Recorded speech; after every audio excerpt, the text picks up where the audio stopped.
Early age savings అనేది చాలా important. అయితే ఏంటంటే ఒక ప్రాపర్ గైడెన్స్ అనేది ఇవ్వడానికి ట్రై చేస్తున్నాను. అండ్ మీలో ఎవరైనా సరే ఇన్వెస్ట్మెంట్ స్టార్ట్ చేయాలి, సేవింగ్స్ స్టార్ట్ చేయాలంటే డెఫినెట్గా ఈ వీడియో అనేది హెల్ప్ అవుతుంది. వీడియో చివరిదాకా అనేది చూడండి. ముందుగా ఏంటంటే మనం ఒక పాలసీ తీసుకుంటాం, ఆ పాలసీలో వచ్చిన అమౌంట్ని మళ్ళీ రీఇన్వెస్ట్ చేసే ప్రాసెస్ అనమాట. ఇది డెఫినెట్గా ఏంటంటే లాంగ్ టర్మ్లో మంచి రిటర్న్ అనేది ఇస్తుంది. మనం మాట్లాడుకున్నట్టు దీంట్లో ఏంటంటే ఫస్ట్ మనం ఒక పాలసీలో ఇన్వెస్ట్మెంట్ అనేది చేస్తాం. ఓకే, స్మాల్ అమౌంట్ అనేది, ఆ వచ్చిన అమౌంట్ని మళ్ళీ ఏంటంటే రీఇన్వెస్ట్మెంట్ అనేది చేస్తాం అనమాట. సో ఓవరాల్గా మనకు ఎంత రిటర్న్ వస్తుంది ఏంది అనేది మనం చూద్దాం. Let's begin friends. ఇక్కడ మనం చూసుకున్నట్టే ఒకవేళ మీరు గ్రాడ్యుయేషన్ చేసి ఇమీడియట్గా జాబ్ అనేది తీసుకుంటే మీ ఏజ్ని కన్సిడర్ చేసుకోవచ్చు 22 అని చెప్పేసి. You will be very lucky. And of course ఏంటంటే సిమ్యులేషన్ పర్పస్ ప్రస్తుతం ఏజ్ అంటే 22 అనేది తీసుకోవడం జరిగింది. ఎవ్రీ ఇయర్ కూడా ఫర్ ఎగ్జాంపుల్ అనుకుందాం 1 lakh అనేది మనం ఈ యొక్క పాలసీలో ఇన్వెస్ట్ చేసామని చెప్పేసి అనుకుందాం. అట్లా 10 సంవత్సరాలు మనం ఈ యొక్క పాలసీలో ఇన్వెస్ట్ చేస్తే మనం టోటల్గా సేవింగ్స్ కానీ ఇన్వెస్ట్మెంట్ కానీ చేసిన ప్రైసు అమౌంట్ వచ్చేసరికి 10 lakh అనమాట. Okay, 10 lakhs. ఓకే, దాని తర్వాత అప్పటికే మన ఏజ్ ఏంటంటే 32 అవుతుంది. దాని తర్వాత ఏం చేస్తాం, 32 తర్వాత కూడా జనరల్గా ఏంటంటే జాబ్ కంటిన్యూ చేస్తాం. ఏదైతే ప్రొఫెషన్లో ఉన్నామో ఆ ప్రొఫెషన్లో ఇంక్రీజ్ అవుతూ ఉంటాం గ్రాడ్యువల్గా. దాని తర్వాత ఏంటంటే ఈ యొక్క పాలసీలో 11th ఇయర్ బ్రేక్ ఇవ్వడం అనేది జరుగుతుంది. ఇంకా మనం కట్టే పని లేదు. 10 years అనేది మనం పే చేసాం ఓవరాల్గా 10 lakhs అనేది. దాని తర్వాత చూసుకున్నట్టే వాళ్ళు ఏం చేస్తారంటే 1 year బ్రేక్ ఇచ్చి దాని తర్వాత 12th ఇయర్ నుంచి వాళ్ళే మనకు 1 lakh అనేది పే చేస్తారు. అది కూడా ఏంటంటే 20 సంవత్సరాలు. ఓకేనా? ఓకే, ఈ విధంగా మనం చూసుకున్నట్టయితే రిటర్న్ అనేది రావడం జరుగుతుంది 12th ఇయర్ నుంచి. అప్పటికి మన ఏజ్ వచ్చేసరికి 34 అవుతుంది. అయితే నేనేమంటున్నానంటే ఈ వచ్చిన అమౌంట్ ఏదైతే ఉందో దీన్ని పీపీఎఫ్లో ఇన్వెస్ట్ చేస్తే ఎంత రిటర్న్ వస్తుందని ఇక్కడ సిమ్యులేషన్ క్యాలిక్యులేటర్ అనేది తీసుకోవడం జరిగింది. ఫర్ ఎగ్జాంపుల్ మనం అడిషనల్గా ఏం చేయొద్దు, వాళ్ళు ఇచ్చిన ఎవ్రీ ఇయర్ కూడా 1 lakh అనేది మన అకౌంట్కి వేస్తుంటారు. దాన్ని రీఇన్వెస్ట్మెంట్ అనేది చేసాం. చూడండి, మనం ఇన్వెస్ట్ చేసిందేమో ఎల్లో కలర్లో ఉంచాను, మళ్ళీ రీఇన్వెస్ట్ చేసింది ఎల్లో కలర్లో ఉంచాను, మనం రిసీవ్ చేసుకుంటున్న అమౌంట్ వచ్చేసరికి గ్రీన్ కలర్లో ఉంచాను. అయితే ఈ విధంగా మనకి జనరల్గా పీపీఎఫ్ అకౌంట్ ఏంటంటే 15 years లాక్ పీరియడ్ ఉంటుంది. అందుకని వాళ్ళు ఇచ్చిన అమౌంట్ని 15 సంవత్సరాలు మనం ఏంటంటే ఈ యొక్క లాక్ పీరియడ్ ఉంటుంది కాబట్టి ఎవ్రీ ఇయర్ కూడా 1 lakh పీపీఎఫ్ అకౌంట్లో అనేది ఇన్వెస్ట్ చేసామనుకుందాం. ఓకే, ఆ 15 years తర్వాత మనకేమవుతుందంటే 27 lakhs రిటర్న్ రావడం అనేది జరుగుతుంది. వెరీ నామినల్ రిటర్న్ అనేది తీసుకున్నాం, 7.1% అనమాట పీపీఎఫ్ అకౌంట్లో.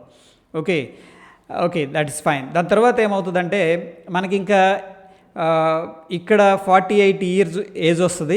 అప్పటికి మనం ఏంటంటే లాస్ట్గా దీంట్లో ఇన్వెస్ట్ చేసేస్తాం, ఏది పీపీఎఫ్ అకౌంట్లో. దాని తర్వాత ఎవ్రీ ఇయర్ కూడా ఏంటంటే 1 lakh అనేది మిగిలిపోద్ది. ఎందుకంటే 15 yearsకి మనకి పీపీఎఫ్ అకౌంట్ లాక్ పీరియడ్ అయిపోయింది, అక్కడ నుంచి రిటర్న్ వస్తుంది అనమాట. దీన్ని పెంచుకోవచ్చు కూడా, బట్ స్టిల్ 15 yearsకి అనుకుందాం. ఇక్కడ చూస్తే 1 2 3 4 5 లక్షలు వస్తున్నాయి. అండ్ లాస్ట్లో ఏంటంటే మళ్ళీ 10 lakhs ఇస్తారు. ఏది 53rd year మనం చూస్తే 1 lakh ఇస్తారు, ప్లస్ మనం కట్టిన 10 lakh ప్రీమియము ఏదైతే ఉందో అది మొత్తం కూడా ఇవ్వటం అనేది జరుగుతుంది అన్నమాట ఈ యొక్క పర్టికులర్ పాలసీలో. టోటల్గా మనకి ఏంటంటే ఇక్కడ చూసుకున్నట్టయితే 15 lakhs అనేది చూడండి, నేను ఇక్కడ పెట్టాను. 15 lakhs అనేది మిగిలిపోతాయి, ఏది పాలసీ నుంచి వచ్చినవి, లంసమ్ కావచ్చు అండ్ ఎవ్రీ ఇయర్ 1 lakh ఇస్తారు కదా అది. దాని తర్వాత మనం ఆల్రెడీ ఇక్కడ పీపీఎఫ్ అకౌంట్లో 27 lakhs లంసమ్ రావటం అనేది జరిగింది. ఓకే, అయితే లంసమ్ వచ్చిన తర్వాత మనం ఖాళీగా ఉంచకుండా చూడండి ఇక్కడ దగ్గర దగ్గర 4 years 1 2 3 4 సంవత్సరాలు మనకేంటంటే ఖాళీగా ఉందన్నమాట, ఏది ఈ 27 lakhs. ఫర్ ఎగ్జాంపుల్ మనం 10 lakhs అనేది లంసమ్ అనేది వేసుకోవచ్చు, ఏది మన ఎఫ్డీలో ఫిక్స్డ్ డిపాజిట్లో 10 lakhs అనేది తీసుకున్నాం. ఫర్ ఎగ్జాంపుల్ ఇద్దరు పేరు మీద వేసుకోవచ్చు, దీన్ని 27ని ముగ్గురు పేరు మీద వేసుకోవచ్చు. ఫర్ ఎగ్జాంపుల్ ఒక అకౌంట్లో వేస్తే 7% నామినల్ రిటర్న్ అనేది తీసుకున్నాం అనమాట. 4 yearsకి తీసుకుంటే దగ్గర దగ్గర మనకి 3 lakhs రిటర్న్ రావడం జరుగుతుంది. అదేవిధంగా ఇక్కడ మనం వేసింది 10 lakhs కాబట్టి ఇంకా ఎంత ఉంది, 17 lakhs ఉంది. సో 17 lakhs కలిపి కూడా మనం ఏంటంటే 3 lakhs అనుకుందాం, ఎందుకంటే ట్యాక్సెస్ అవి పడతాయి కాబట్టి ఫిక్స్డ్ డిపాజిట్లో. సో ఓవరాల్గా నేనేం చేశానంటే ఈ 27 lakhsని మనం ఎఫ్డీ చేస్తే 4 yearsకి మనకి 5 lakhs పైన రిటర్న్ రావడం జరుగుతుంది. అయితే నేను ఏంటంటే ఓన్లీ 5 lakhs అనేది కన్సిడర్ చేసుకున్నాను. ఓవరాల్గా మనకి 53rd year వచ్చేసరికి ఏజ్లో 27 lakhs లంసమ్ వస్తుంది ఇక్కడ, ఏది పీపీఎఫ్ నుంచి. దాని తర్వాత మనకి పాలసీ నుంచి కూడా 15 lakhs వచ్చింది. యాక్చువల్గా ఈ యొక్క పాలసీలో ఏం జరుగుతుందంటే మొత్తం కూడాను మనకి దగ్గర దగ్గర 30 lakhs అనేది రావడం జరుగుతుంది ఫ్రెండ్స్, ఓకేనా. బట్ మనం వచ్చిన 15 lakhsనే పీపీఎఫ్ అకౌంట్లో వేసాం కదా, పబ్లిక్ ప్రొవిడెంట్ ఫండ్, అందుకని ఓన్లీ 15 lakhs మిగిలినాయి దీంట్లో. అండ్ నెక్స్ట్ వచ్చేసరికి ఇది గన ఎఫ్డి చేసామంటే మళ్ళీ ఒక 5 lakhs రావడం అనేది జరుగుతుంది. టోటల్గా ఇప్పుడు చూడండి, ఈ యొక్క 15/5 అంటే 20 లక్షలు, అండ్ ప్లస్ వచ్చేసరికి ఎఫ్డి పీపీఎఫ్ నుంచి 27 lakhs అనేది రావడం జరిగింది. ఓవరాల్గా మనకి 47 lakhs లంసమ్ అనేది ఆ యొక్క పర్టికులర్ టైంలో ఉండటం అనేది జరుగుతుందన్నమాట.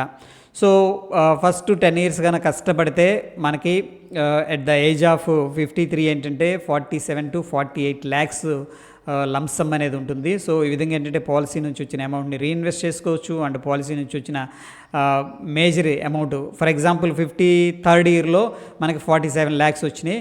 అప్పుడు కావాలంటే కూడా మనం ఏదైనా ఇల్లు కానీ ఇలాంటి ప్లాన్ చేసుకోవచ్చు. లేదు అంటే కూడా ఈ యొక్క 47లో మనం ఏంటంటే మళ్ళీ ఫిక్స్డ్ డిపాజిట్ లేకపోతే మంత్లీ ఇన్కమ్స్ ప్లాన్స్ అనేవి ఉంటాయన్నమాట, వాటిల్లో కూడా ఇన్వెస్ట్మెంట్ అనేది చేసుకోవచ్చు.